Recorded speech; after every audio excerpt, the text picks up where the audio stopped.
Hello दोस्तों, कैसे हैं आप सब लोग। उम्मीद करता हूं काफ़ी अच्छे होंगे।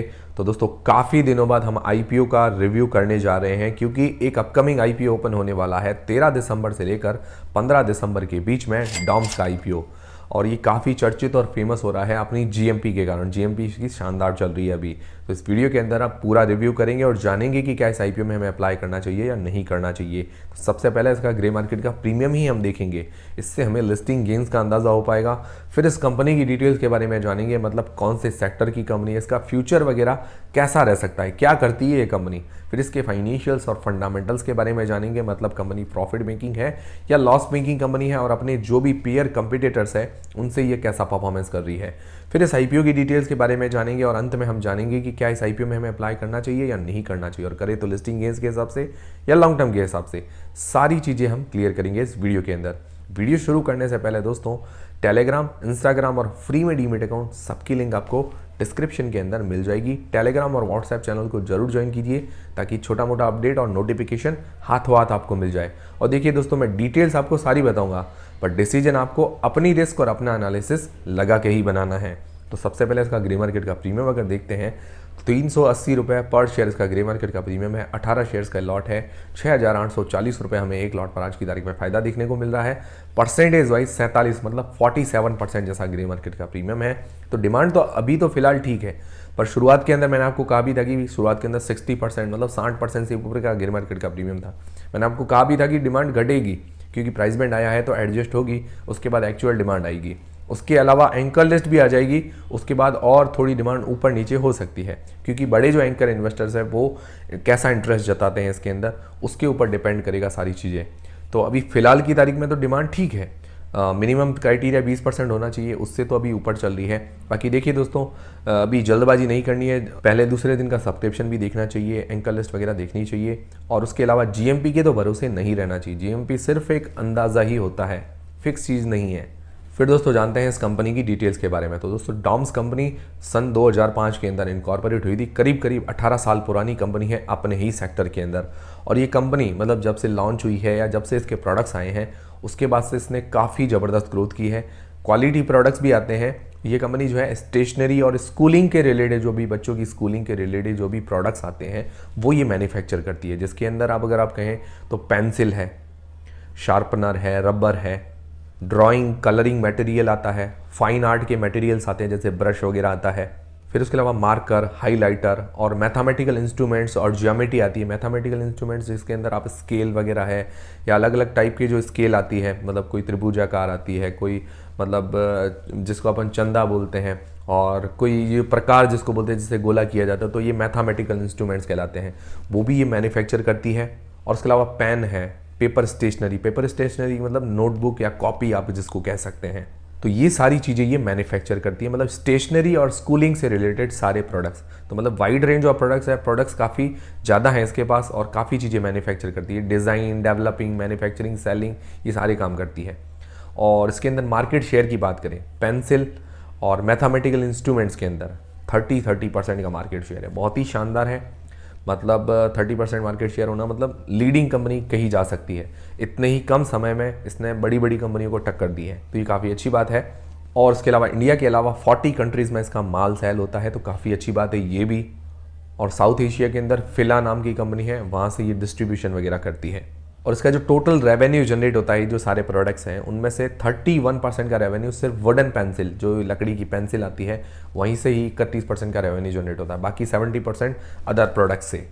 इसके अलावा इसकी टोटल 13 मैन्युफैक्चरिंग यूनिट्स हैं गुजरात और जम्मू कश्मीर के अंदर, और ये टोटल 40 अदर कंट्रीज़ में भी माल सप्लाई करती है, तो वहाँ से 21% का रेवेन्यू जनरेट होता है। 80% के आसपास करीब करीब इंडिया से ही जनरेट होता है।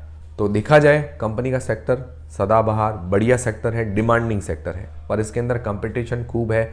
लिस्टेड कंपनियां भी खूब है, अनलिस्टेड कंपनीज भी खूब है और लोकल कंपनीज भी खूब है। तो कंपटीशन तो हाई है, पर मैंने भी देखा है और काफ़ी इसके रिव्यू भी सुने हैं, मैंने कमेंट्स भी पढ़े थे कि जो इसके स्कूलिंग के ये जो भी प्रोडक्ट्स मैन्युफैक्चर करती है, पेंसिल वगैरह है, रबर है, तो काफ़ी क्वालिटी प्रोडक्ट्स हैं। और आप मार्केट शेयर भी देख सकते हैं, मार्केट शेयर भी इसका काफ़ी अच्छा सेल होता है, इसीलिए मार्केट शेयर अच्छा है।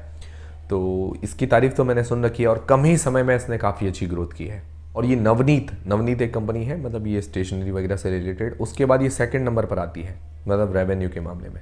तो ये हो गई इस कंपनी की डिटेल्स। अब दोस्तों जानते हैं इसके फाइनेंशियल्स और फंडामेंटल्स के बारे में। तो कंपनी के जो फाइनेंशियल्स दिए गए हैं 2021 से लेकर 2023 तक, अगर इसके एसेट्स देखते हैं तो साल दर साल इसके एसेट्स जो हैं बढ़े हैं।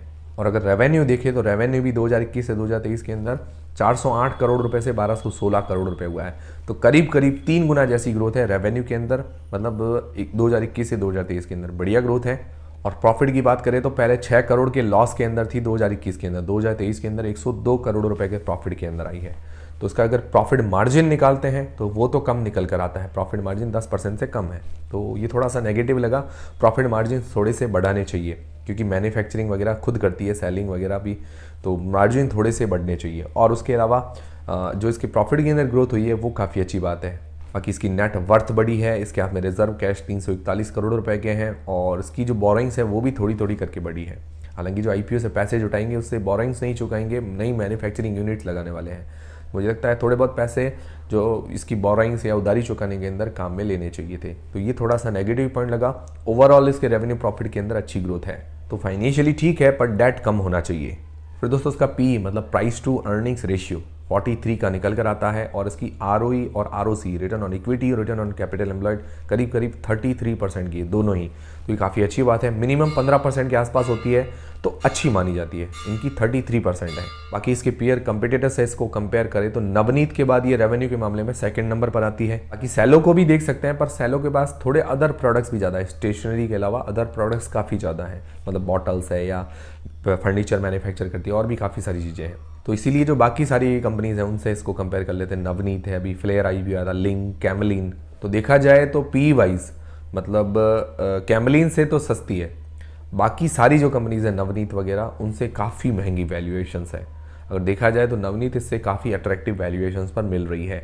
हालांकि इसने ग्रोथ की है कुछ ही समय के अंदर, पर वैल्यूएशंस थोड़ी सी और सस्ती होनी चाहिए थी, वैल्यूएशंस वाइज थोड़ी सी महंगी है। बाकी आरओई आरओसी ठीक है।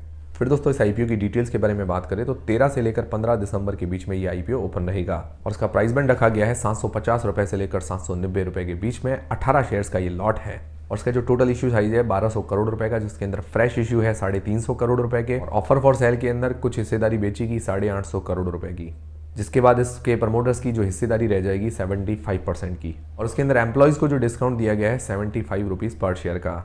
और इसके अंदर जो डिटेल पोर्शन रखा गया है 10% का, क्योंकि मतलब नॉर्मली 35% का होता है, क्योंकि जो इसके 2021 के अंदर ये कंपनी लॉस के अंदर थी, तो पिछले 3 सालों से ये प्रॉफिट के अंदर होनी चाहिए, तो ही कंपनी क्या है कि 35% का डिटेल पोर्शन दे सकती है। और इसकी जो लिस्टिंग डेट है वो है 20 दिसंबर को, T+3 डेज के अंदर लिस्ट हो जाएगा। तो दोस्तों ये हो गई पूरे आईपीओ की डिटेल्स। अब दोस्तों सबसे मेन सवाल ये आता है कि क्या इस आईपीओ में अप्लाई करना चाहिए या नहीं करना चाहिए, और करे तो लिस्टिंग गेंस के हिसाब से या लॉन्ग टर्म के हिसाब से।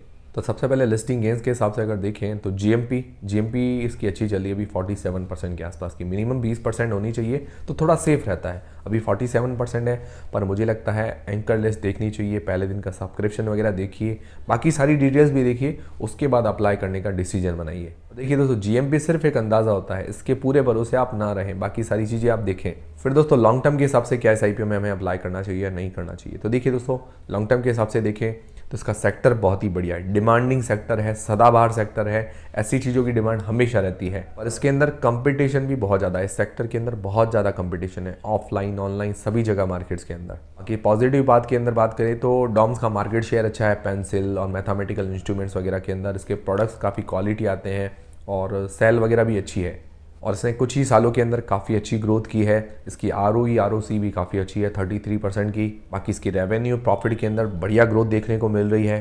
तो ये हो गए इसके पॉजिटिव पॉइंट्स। अब नेगेटिव पॉइंट्स क्या है, नेगेटिव पॉइंट्स के अंदर अगर कहें तो अगर इसके फाइनेंशियल्स देखें तो इसका जो डेट है वो थोड़ा बढ़ रहा है, वो थोड़ा कम होना चाहिए, और फ्रेश इशू ये जो पैसे जुटाए हैं उससे डेट नहीं चुका रहे हैं, और नई मैन्युफैक्चरिंग यूनिट्स लगाएंगे तो डेट जो है वो कम होना चाहिए। और उसके अलावा ओवरऑल तो ठीक है, बाकी उसके अलावा जो उसके मार्जिन है, प्रॉफिट मार्जिन, वो भी थोड़े कम है, 10% से कम है, ये थोड़े से 10% से ज़्यादा होने चाहिए, क्योंकि मैन्युफैक्चरिंग सेलिंग सारी चीज़ें ये खुद करती है, तो थोड़ा सा मार्जिन बढ़ना चाहिए। तीसरा नेगेटिव ये है कि इसकी वैल्यूएशंस थोड़ी सी हाई है, वैल्यूएशंस थोड़ी सी और सस्ती होनी चाहिए थी। तो ये हो गए इसके नेगेटिव पॉइंट्स। नेगेटिव पॉइंट्स हालांकि ज़्यादा नहीं है, पर ये भी जो है वो भी सोचने लायक है। और ओवरऑल ये आईपीओ ठीक नज़र आ रहा है, मतलब डिमांडिंग है, जिस हिसाब से इसने ग्रोथ वगैरह की है पिछले कुछ सालों में, आरओई आरओसी भी अच्छी है, उस हिसाब से अट्रैक्टिव तो नज़र आ रहा है, पर देखिए दोस्तों सारी चीज़ें हमें फैक्टर्स वगैरह देखने चाहिए। एंकर लिस्ट आ जाने दीजिए और पहले दूसरे दिन का सब्सक्रिप्शन देखिए, उसके बाद अप्लाई करने का डिसीजन बनाइए। और देखिए दोस्तों, कोई भी डिसीजन बनाएं आप अपनी रिस्क और अपना एनालिसिस लगा के बनाएं। आप लोग क्या करने वाले हैं, क्या इस IPO में अप्लाई करेंगे या नहीं करेंगे, मुझे कमेंट करके ज़रूर बताइएगा। वीडियो पसंद आया, हेल्पफुल रहा है तो वीडियो को एक लाइक जरूर करें। मिलते हैं दोस्तों अगले वीडियो के अंदर।